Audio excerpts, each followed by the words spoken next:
آخر وصفة نزلنا فيها على القناة هي طريقة العوجة بحشوة الشوكولاتة على طريقة المخابز، وبتشكركم على تفاعلكم اللي كان أكتر من رائع. واليوم حتكون خامس وصفة من دورة المعجنات على القناة، هي طريقة عمل خبز الفينو وخبز البرجر بناء على طلبكم.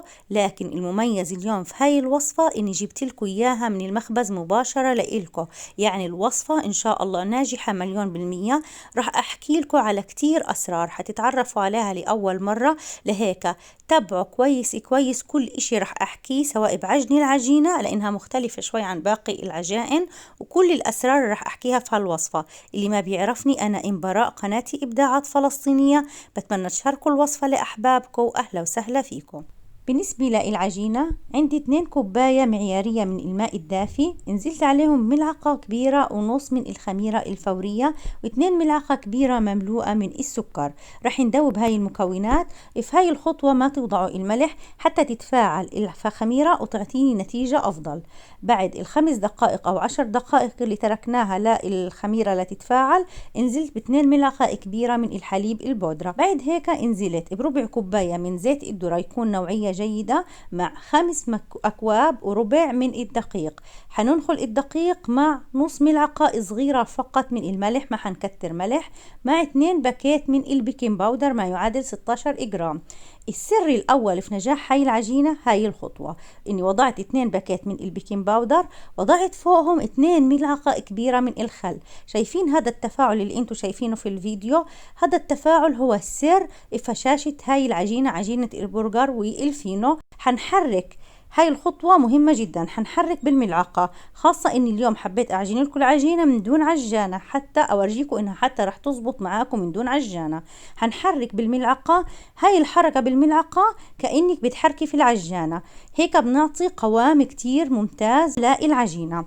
بعد هيك انا مثل ما علمتكم في كل دورة المعجنات انه احنا بننزل في الدقيق بالتدريج حتى نتحصل بالاخر على قوام العجينة تكون مش لينة كتير ولا متماسكة كتير. طبعا بننزل في الدقيق بالتدريج. اخر اشي حنوضع 2 ملعقة من زيت الذرة حتى نلم العجينة فيهم. طبعا حكينا انه الزيت بنوضعه حتى العجينة نلمها وما تضلها ماسكة في ايدي. شايفين العجينة كيف حيكون قوامها؟ السر الثاني في العجينة هو طرق العجينة، لفظ أو مصطلح شوي جديد عليكم. طرق العجينة بهذا الشكل، حمسك العجينة وأضربها على سطح العمل اللي أنا بشتغل فيه. انتبهوا يا جماعة، إذا كان عندكم الصحن اللي بتستخدموا إزاز انتبهوا ما تطرقوا عليه حتى ما ينكسر في وشكم. طرق العجينة بهذه الطريقة رح يعطي نعومة وطراوة كتير كتير للعجينة. شايفين كيف لما أنا طرقتها؟ شايفين كيف النعومة اللي فيها رح تكون؟ بجد بجد يا جماعة جربوها على هاي الطريقة، حتطلع معكم ناجحة 100%. يعني اللي متضايق يفش خلقه ويطرق العجينة بهذه الطريقة وحتطلع معاه كمان ناجحة. بعد هيك حنترك العجينة نغطيها ونتركها تتريح مدة ساعة إلا ربع بحرارة الغرفة. بعد الساعة إلا ربع شايفين العجينة ما شاء الله، حنخرج منها الهواء. جدا هالعجينة رائعة، اتبعوا كل الأسرار اللي حكيتها فيها رح تطلع رائعة. وشفتوا لا استخدمنا فيها بيض ولا استخدمنا فيها زبدة، والنتيجة جدا رائعة. اهم اشي نفرغ منها الهواء. بعد هيك لاني هعمل لكم اليوم طريقة خبز الفينو وخبز البرجر، رح نقسم العجينة لقسمين. جهزت عندي صينية فيها ورق زبدة، لو مش متوفر ورق الزبدة حكينا لكم دايما مسحة خفيفة من الزيت بتغني. طبعا حنقطع اول اشي العجينة لخبز البرجر، حنقطعه بشكل دائري. التكوير يكون بهذه الطريقة حتى تعطينا كورة تكون متناسقة، لأنه بدكم تعملوا حسابكم مجرد ما توضعوا خبز البرجر في الصينية ممنوع بعد هيك تمسكوه، لأنه حيبدأ ينتفخ ويعبي هواء. لو عبى هواء بعد هيك ما تمسكوها، لأنه لو فرغتوا منها الهواء، والعجينة بتكون حساسة كتير لأي لمسة، لو فرغتوا منها الهواء لا يمكن تنفخ بعد هيك. طبعا حنظبطها. أهم إشي بدكم تنتبهوا القطعة ما تكون كبيرة كتير لأنها راح يتضاعف حجمها، راح نتركها ترتاح. وفي الخبز كمان لما نخبزها كمان حيتضاعف حجمها، وتتركوا مسافات بين كل قطعة وقطعة، تتركوا مسافات. عملت أنا 6 قطع من خبز البرجر وراح أكمل لخبز الفينو.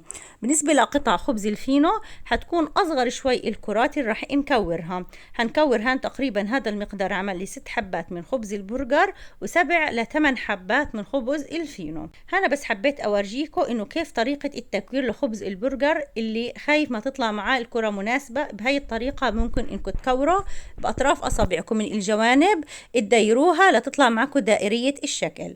بعد هيك طبعا احنا بهاي الوقت رح نعمل خبز الفينو. خبز البرجر رح نغطيه ونتركه يرتاح مدة نص ساعة. بالنسبة لخبز الفينو ممنوع نستخدم الدقيق، والأفضل إنكم ما تستخدموا الدقيق، وفعلا عن تجربة أكثر من مرة جربتها فعلا هاي الطريقة هي الممتازة. لأنه ومش حنستخدم المرق، لأنه لما إحنا نفردها بإيدنا مع قليل مسحة خفيفة من الزيت حنحافظ على الهواء اللي فيها، وكمان حنخليها هيك تلزق ببعضها البعض. أما لما نرقها ونوضع دقيق مش حتلتصق مع بعضها البعض. أهم إشي شفتوا كيف أنا عملت وأنا بحكي معكم الرول، سكرناها بشكل رول، أحكمنا إغلاقها لازم تسكروها بشكل جيد جدا حتى ما تتفتح معاكم، ومكان التسكير هو اللي يكون بالقاع. بعد هيك أنا لفيتها رول بهذه الطريقة، حيكون هذا السمك المناسب إلها لأنه حيضاعف حجمها. بطرف إيدي بالزيت مثل ما أنتم شايفين من دون مرق، حتفرد معكم العجينة بسهولة لأنه العجينة كتير كتير طرية. شايفين العجينة لما تكون وتتبعوا كل خطواتها العجينة بتطلع معكم ناجحة 100%، بتمط معاكم وبتفرد وسهلة كتير كتير في الشغل. طبعا بطرف ايدي فقط انا وضعت الزيت، ما تكتروا زيت كتير. حلفها وتسكروها بهاي الطريقة. هنعمل كل الحبات. طبعا بعد ما نسكرها فقط شوي انه احنا نعملها رول او نمطها شوية صغيرة، ما بدنا اياها تكون رفيعة كتير ولا سميكة كتير. الرفع المناسب إلها هو هذا السماكة هي المناسبة إلها. سكروها كتير منيح من تحت يا جماعة لأنها مع الانتفاخ ممكن إنها تفتح.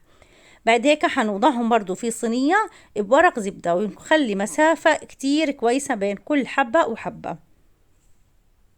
بتمنى يا جماعة الكل وهو عم بيشاهدني يضغط على زر اللايك أسفل الفيديو، وجنب زر اللايك إذا ملاحظين في زر مشاركة، يا ريت الكل على زر مشاركة يضغط ليشارك هالوصفة لأحبابه. هنغطيهم أهم إشي بورق نايلون، نترك مسافات. بعد نص ساعة أنا تركتها لأني عملت الصينية الأولى هي في الأول، هي اللي في الأول حشتغل فيها. وضعت 3 ملاعق كبيرة من الحليب السائل مع ربع ملعقة من النسكافيه مع ربع ملعقة من السكر، خلطتهم مع بعضهم البعض وحغلف الوجه. اليوم وعدكم مش رح استخدم بيض خالص في الوصفة.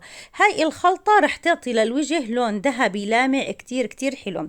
فيكم لو مش متوفر عندكم نسكافيه تستخدموا الحليب لوحده وتدهنوا في الوجه، برضو رح يعطي كتير كتير لمسة ولون ذهبي كتير كتير حلو.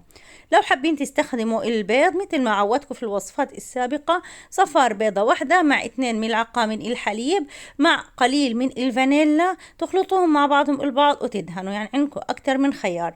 اليوم حبيت بنسكافيه إني أستخدم رشينا سمسم محمر يكون على الوجه من دون ما تضغطوا في ايدكم. هنا رجاء ما حدا يضغط في ايده على الحبات، حتى وانتوا بتدهنوا فيهم في الفرشاية ما تضغطوا بالحامي حتى ما تطلعوا ولا تخرجوا اي هواء منها. لو خرج منها الهواء خلص رح تحتفظ بالشكل اللي انتوا هتتركوه عليها، لهيك تكونوا برفق بتستخدموا. الفرن حيكون محمى مسبقا، الحرارة 180 درجة مئوية. وضعناهم في الفرن حتلاحظوا حيتضاعف حجمهم مجرد ما تحطوهم بالحرارة، وضروري يكون الفرن محمى مسبقا حتى ينتفخوا وتكون ناجحة معكم الوصفة. بعد ما طلعتهم من الفرن شايفين لونهم ما أحلى، حتركهم 10 دقائق يصيروا دافين. حغطيهم وأتركهم 10 دقائق يصيروا دافين. بعد ال10 دقائق حتى أعطيهم لون لامع قليل من الزيت بالفرشاية رح أدهن وجههم لتعطيها هذا اللمعان. تنويه هنا يا جماعة، ما حدا يوضع الزيت والبرجر أو الفينو سخن، يعني مش أول ما تطلعوا على طول تدهنوا الزيت. لو دهنتوا زيت والحبات سخنين جدا أول ما يطلعوا من الفرن هتلاقوا بعد شوي الوجه حيكرمش معاكم، لهيك بتغطوهم تتركوهم 10 دقائق يصيروا دافين. بعد هيك بتدهنوهم بالزيت قليل جدا من الزيت ليعطي اللمعة، وحتغطوهم كمان 10 دقائق. حيمصهم الزيت، ما حيبين طعم زيت لكن حيعطيهم رطوبة وطراوة كتير كتير حلوة. بعد ال10 دقائق فيكم انكم تستخدموهم. لو حابين توضعوهم في الثلاجة ليحافظوا على طراوتهم وهم دافيين لكن مش سخنين ولا باردين، حتحطوهم بباكيت طبعا طعام وتوضعوا في مبرد الثلاجة حيحافظوا على طراوتهم. شايفين هاي شكلهم النهائي. بتمنى انكم تجربوا هاي الوصفة، تكتبوا لي في التعليقات كيف طلعت معاكم.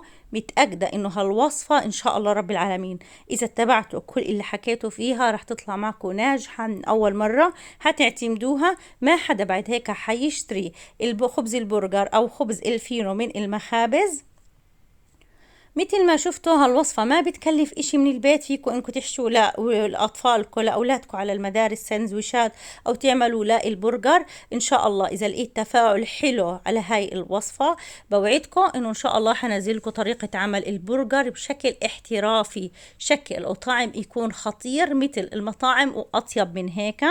بتمنى تجربوا الوصفة، تكتبوا لي في التعليقات رأيكم، تشاركوا هالوصفة أحبابكم، اضغطوا على زر الجرس على الكل. بوعدكم التفاعل إذا كان حلو الوصفة القادمة حتكون احترافية. يعني انتوا بتعرفوا لما انبرأ تحكي لكم ايش يعني احترافية؟ شايفين كيف العجينة طرية جدا؟ يعني بجد بجد ما حتفرقوها عن شغل أفضل مخابز. في أمان الله وحفظه ورعايته، والسلام عليكم ورحمة الله.